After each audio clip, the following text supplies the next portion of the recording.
예, 우리 서로 인사 나누시기 바랍니다. 오늘 좋은 날입니다. 오늘 함께 은혜 나누시길 바랍니다. 예, 예, 감사드립니다. 그동안 수고했던 우리 전 집사님 반주자로 수고하셨는데 개인 사정으로 그만두셨어요. 오늘 그래서 우리 전에 수고해 주신 이동희 집사님 다시 반주로 이제 함께 사역해 주시기로 했습니다. 우리 감사의 박수 드리겠습니다. 네, 감사드립니다. 오래전에 저희 어머니가 저한테 물으셨습니다. 내가 이런 꿈을 꿨는데 이게 무슨 의미냐라고요. 무슨 꿈인데요? 라고 말씀드렸더니 집안에 이 강아지들이 바글바글 대는 그런 꿈을 꿨다는 것입니다. 예. 이게 무슨 꿈이냐 그래서 제가 그랬죠. 그거 개꿈이에요. 아니 강아지가 바글바글 대니까 개꿈이죠. 그 말씀을 드렸는데요. 저희 어머니가 실수하셨죠. 저희 어머니는 어떤 꿈을 꾸든지 하나님이 주신 꿈이라고 믿으셨습니다. 그래서 이제 어떤 꿈 내용이 생각이 나면 이게 무슨 꿈이냐고 자주 저한테 질문을 하시곤 했죠. 자, 그런데 제가 말씀을 드렸습니다. 개꿈이라도 하나님이 주신 뜻이 있다고요. 예, 모든 꿈들은 그 의미가 있다고 기독교 꿈 해석가들이 이야기를 합니다. 우리는 무슨 꿈을 꾸고 있나요? 예, 개꿈이라도 우리는 그것이 나에게 무엇을 의미하는지를 우리는 봐야 할 것입니다. 모든 꿈들은 의미가 있기 때문이죠. 자, 꿈의 종류가 있는데요. 첫째로 하나님이 직접 말씀하시는 꿈이 있습니다. 음성을 들려주시고 앞날의 미래를 보여주십니다. 그래서 두 번째는 미래를 보여주는 꿈을 꿀 수 있습니다.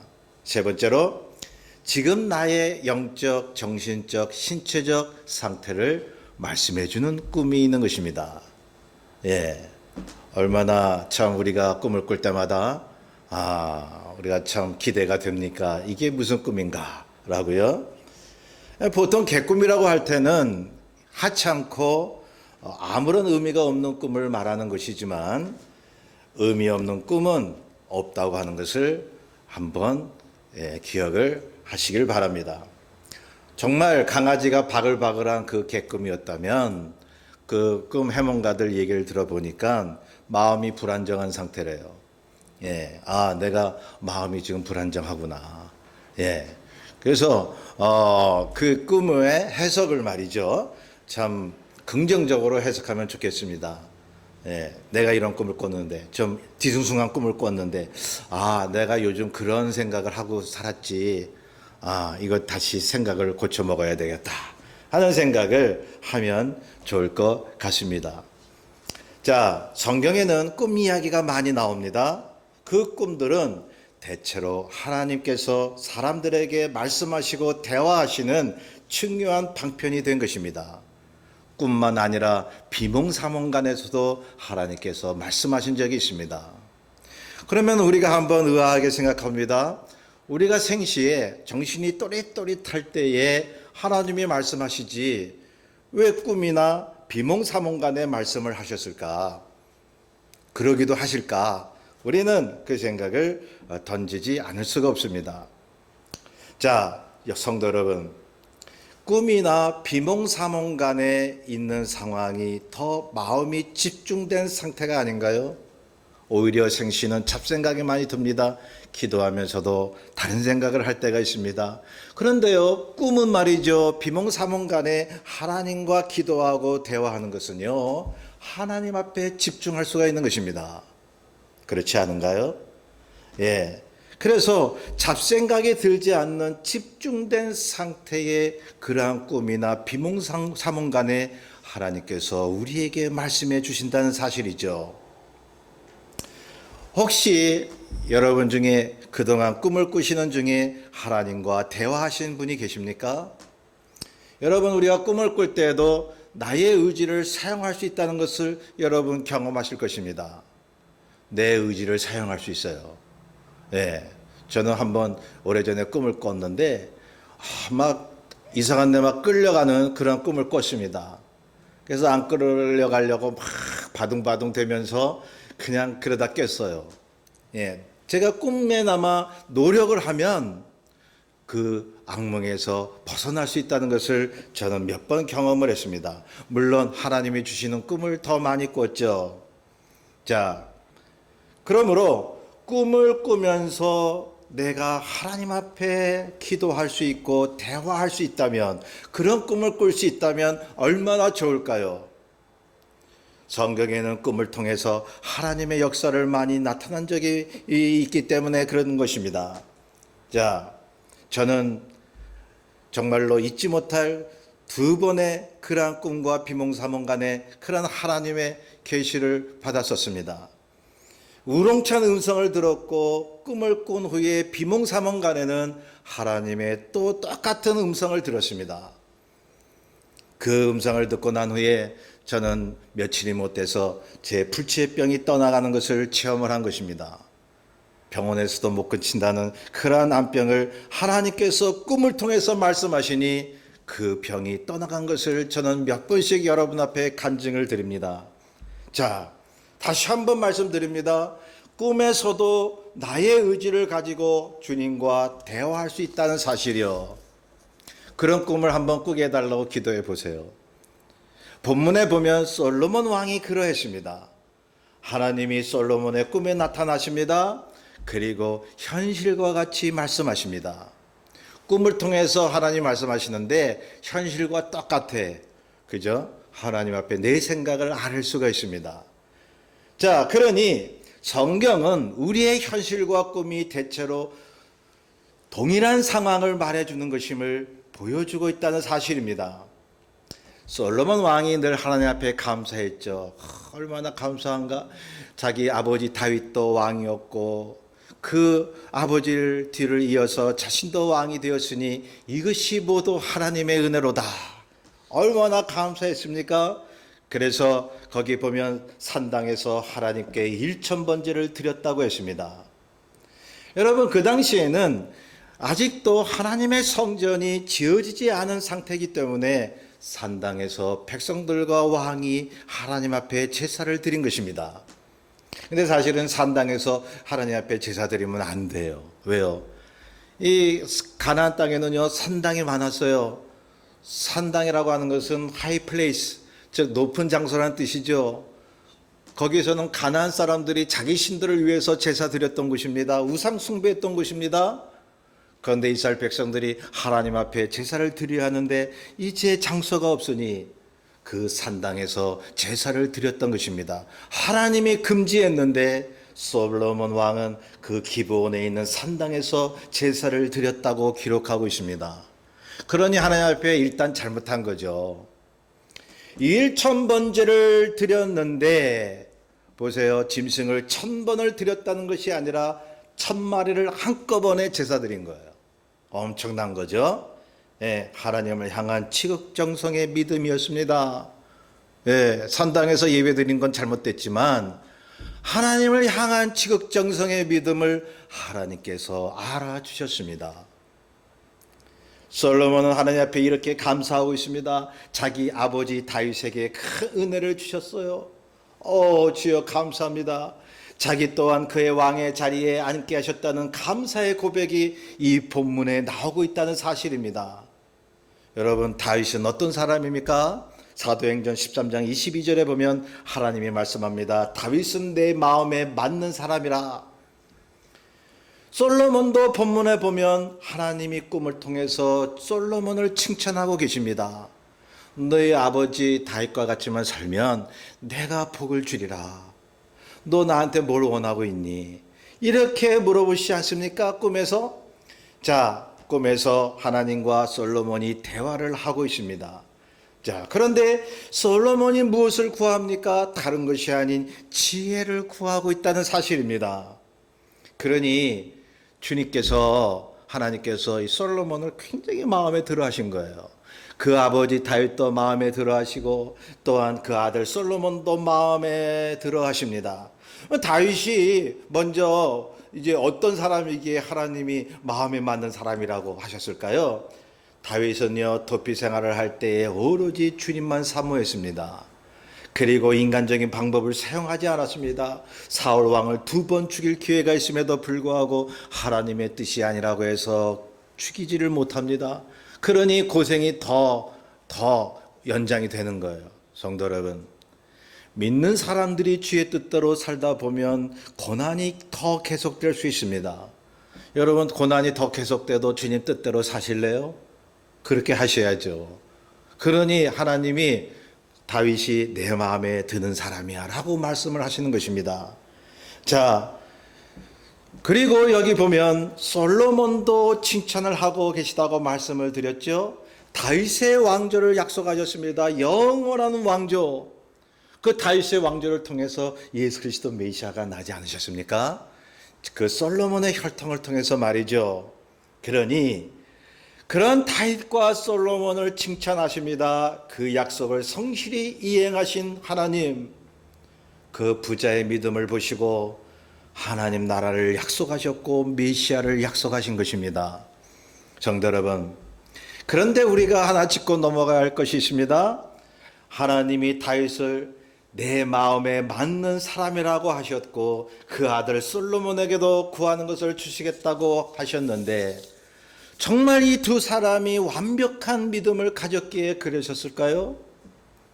흠이 없고 절대로 죄도 짓지 않고 정말로 하나님 앞에 완벽했기에 하나님이 너 내 마음에 드는 사람이야 라고 말씀하셨을까요? 여러분, 다윗을 보십시오. 훌륭한 신앙의 모습을 보인 것만이 아니라는 사실입니다. 다윗의 죄가 얼마나 크게요. 예? 자기 수하에 있는 우리아 장군을 전쟁터에 보내 죽이게 하고 그리고 그 아내 밧세바를 범한 아주 막중한 죄를 지은 사람입니다. 또한 그 아들 솔로몬이 어땠습니까? 애굽 왕의 딸들과 결혼해서 이방 신상을 들여옵니다. 그리고 백성에게 과중한 세금을 매깁니다. 그리고 사치 생활을 합니다. 우상 숭배를 합니다. 그러는 바람에 이 통일 왕국이 남북으로 갈리게 된 거예요. 남왕국, 북왕국 이렇게요. 솔로몬 왕이 크게 잘못을 했기 때문이죠. 여러분, 다윗과 솔로몬은 모두 다 하나님 앞에 큰 죄를 지은 사람이죠. 그럼에도 불구하고 하나님께서 다윗과 솔로몬을 마음에 들어 하십니다. 왜 그랬을까요? 예. 여러분, 솔로몬에게는 부귀영화를 누리게 하십니다. 여러분, 다윗과 솔로몬이 그런 죄를 졌을 때 죄값을 치르게 하셨죠. 그냥 넘어가지 않습니다. 죄에 대해서는요. 예. 그럼에도 불구하고 다윗과 솔로몬을 향한 하나님의 사랑과 약속을 변하게 할 수는 없었습니다. 왜요? 언약의 사람들이기 때문에요. 이 언약이 참 중요합니다. 구약의 신약이에요. 예, 오늘날 말하면 예수 그리스도의 언약인 것입니다. 그리스도의 언약 안에 믿음으로 사는 사람이면 자꾸 죄를 짓고 쓰러져도 하나님이 말씀하시는 거예요. 너는 나의 마음에 드는 사람이야. 여러분 믿으십니까? 우리가 너무 참 실수가 많아요. 흔들리는 갈대와 같아요. 예, 너무 약한 존재입니다. 주님 뜻대로 살려고 해도 살지 못하는 적이 한두 번이 아닙니다. 그럼에도 불구하고 하나님이 우리에게 말씀합니다.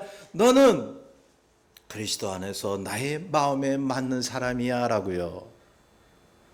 제가 말씀드렸잖아요. 다윗과 솔로몬이 큰 죄를 졌다는 것을.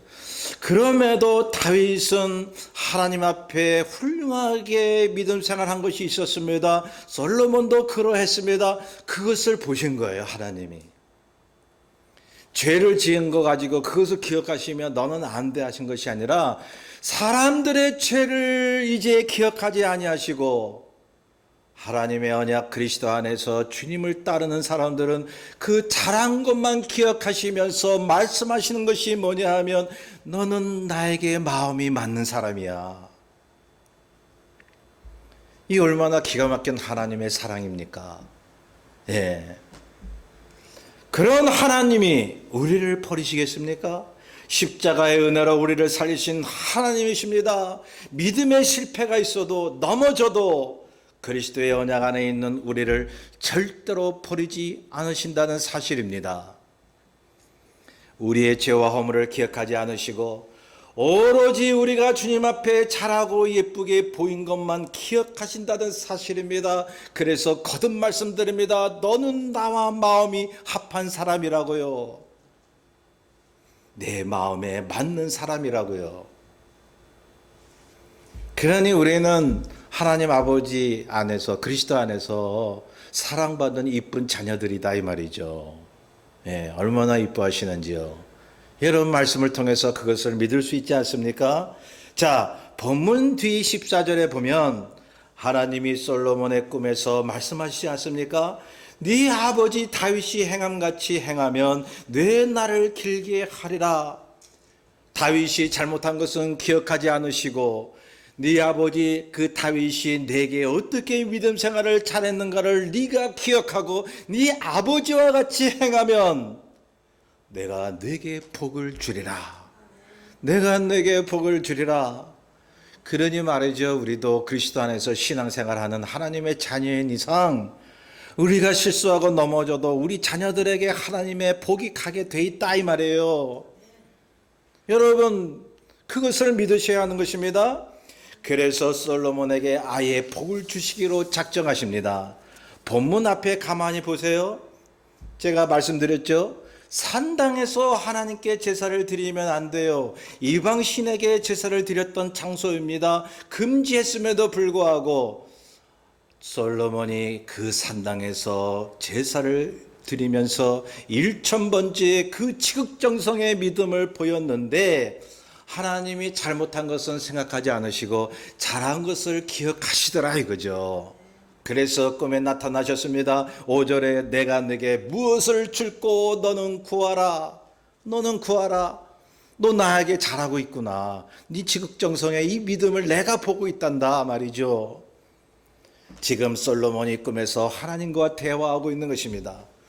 그런데 말이죠. 솔로몬은 한 가지 걱정이 있었습니다. 그것은 부귀영화를 얻는 것도 아니요 백성을 재판할 지혜가 필요했던 것입니다. 그래서 하나님이 무엇을 줄까 하고 물으셨을 때에 8절에서 9절을 보세요. 솔로몬이 구하고 있죠. 이렇게 말합니다. 그들은 큰 백성이라 수요가 많아서 셀 수도 없고 기록할 수도 없사오니 듣는 마음을 종에게 주사 주의 백성을 재판하여 선악을 분별하게 하옵소서. 다른 것 말고 듣는 마음을 주옵소서. 재판할 지혜, 선악을 분별하는 지혜를 내게 주옵소라고 이 솔로몬이 하나님께 말을 했던 것입니다. 그런데 보세요. 10절에 보세요. 솔로몬이 이것을 구하매 그 말씀이 주의 마음에 든지라. 주의 마음에 든지라. 하나님이 솔로몬이 마음에 들어서 내가 너에게 뭘 줄까? 구하라. 내가 뭐든지 주겠다라고 그렇게 말씀하셨잖아요. 그런데 더 마음에 드는 그러한 행동을 하더라 이 말이죠. 이 솔로몬이 하나님이여 내게 이 하나님의 백성을 다스릴 수 있는 지혜를 허락하여 주옵소서. 그랬더니 하나님이 더 기쁘신 거예요. 마음이 하나님이 마음에 그냥 얼마나 두근두근거리고 기쁘고 얼마나 설렜을까요? 여러분 우리는 하나님의 모양과 형상대로 지음받은 사람이에요. 그래서 감동하고 우리가 기뻐하고 그러죠. 하나님도 동일하신 분이다 이 말이죠. 솔로몬이 이것을 구하매 그 말씀이 주의 마음에 든지라. 여러분 성경 전체를 보면 하나님이 어떤 사람을 마음에 들어 하시는지 우리가 알 수가 있습니다. 말씀드린 대로 첫째로 죄가 있음에도 불구하고 회개하고 언약 안에 있는 사람들이요. 두 번째로 하나님의 나라를 먼저 구하는 사람들이요. 여러분 하나님의 나라 그리스도의 나라를 위해서 내가 어떻게 살 것인가 그 지혜를 위해서 구하지 않으시겠습니까?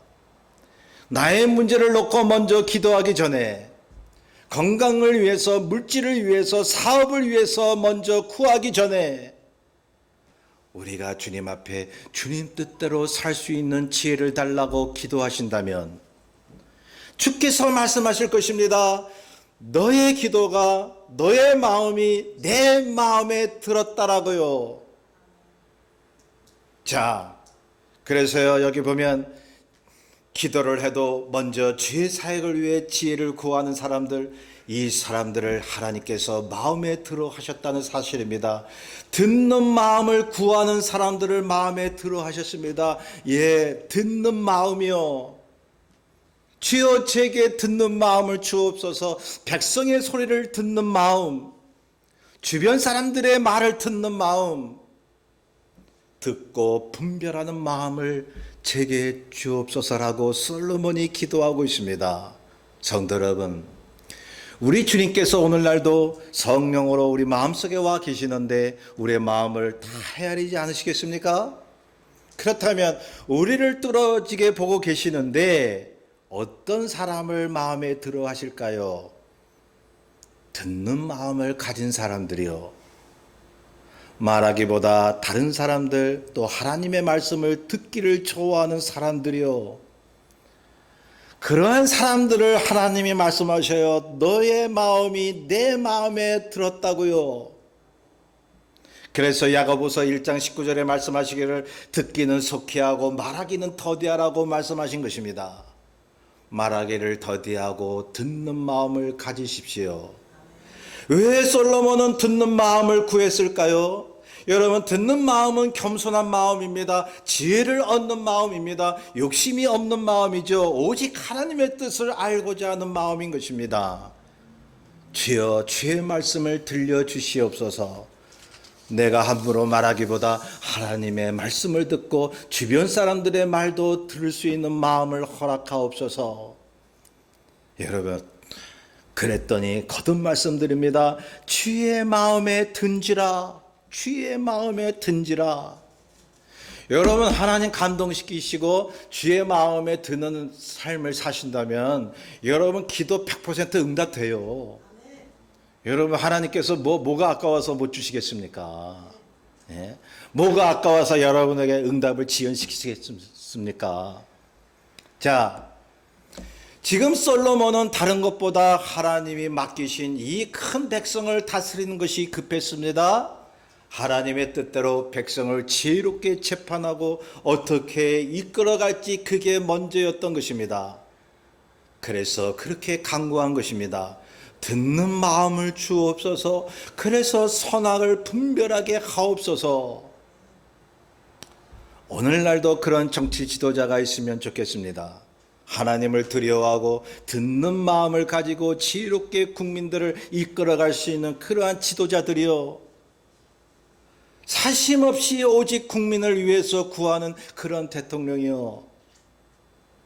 성경 구약에 보면 왕이나 권력자들의 믿음에 따라서 백성이 복을 받거나 토탄에 빠진 경우가 많이 있습니다. 지도자가 참 중요한 거예요. 교회 지도자, 가정의 지도자, 직장의 지도자, 나라의 지도자.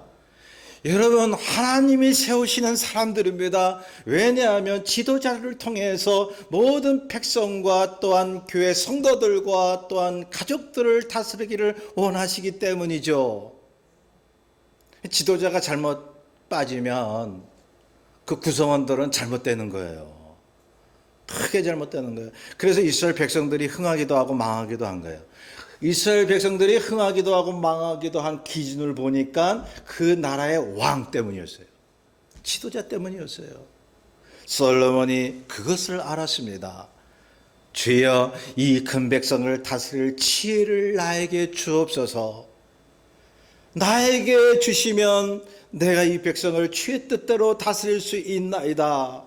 성도 여러분, 듣는 마음으로 선악을 분별하는 지혜를 갖는다면 만사가 잘 될 것입니다. 여러분, 그 지혜를 하나님이 주십니다. 지혜의 근본은 하나님이시라고 말씀하셨기 때문이죠. 그러니 모든 장애물의 잠금 장치를 풀 수 있는, 열 수 있는 하나님의 지혜를 구하십시오. 이 지혜 하나만 구하시면요, 하나님의 지혜 하나만 얻으시면요, 만사오케예요. 예. 유태인 어머니들이 자녀를 가르칠 때 반드시 이런 질문을 했다고 합니다.